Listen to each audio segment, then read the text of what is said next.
চলতি বছর জানুয়ারি থেকে আগস্টের মধ্যে 4 শতাধিক ব্যক্তির মৃত্যুদণ্ড কার্যকর করা হয়েছে ইরানে। এদের মধ্যে 15 জন নারীও রয়েছেন। আগস্ট মাসে অন্তত 81 জনের মৃত্যুদণ্ড কার্যকর করা হয়েছে দেশটিতে।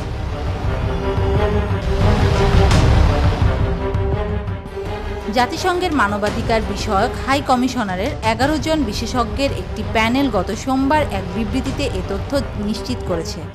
বিবৃতিতে বলা হয়, গত 8 মাসে যাদের মৃত্যুদণ্ড কার্যকর হয়েছে তাদের অনেকেই ছিল মাদক সংক্রান্ত অপরাধের আসামি। তাদের বিচারের ক্ষেত্রে আন্তর্জাতিক মানদণ্ড অনুসরণ করা হয়নি। এমনকি এই সংক্রান্ত মিথ্যা মামলায় নিরপরাধ ব্যক্তির মৃত্যুদণ্ড কার্যকর করা হয়েছে বলে অভিযোগ রয়েছে। অনেককে মৃত্যুদণ্ড দেওয়া হয়েছে দেশটির শাসক গোষ্ঠীর বিরুদ্ধে আন্দোলনের দায়ে।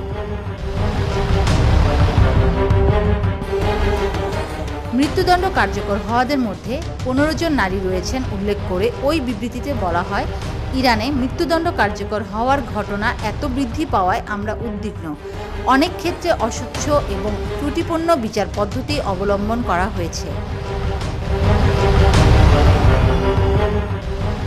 এদিকে বিশেষজ্ঞরা বলছেন, 2021 সালের পর থেকে ইরানে মৃত্যুদণ্ড কার্যকরের হার বাড়ছে। আন্তর্জাতিক মানবাধিকার সংস্থা অ্যামনেস্টি ইন্টারন্যাশনালের তথ্য অনুসারে মৃত্যুদণ্ড কার্যকরের ক্ষেত্রে বিশ্বে বর্তমানে শীর্ষ 2 দেশ হল ইরান ও চীন। News desk, media express.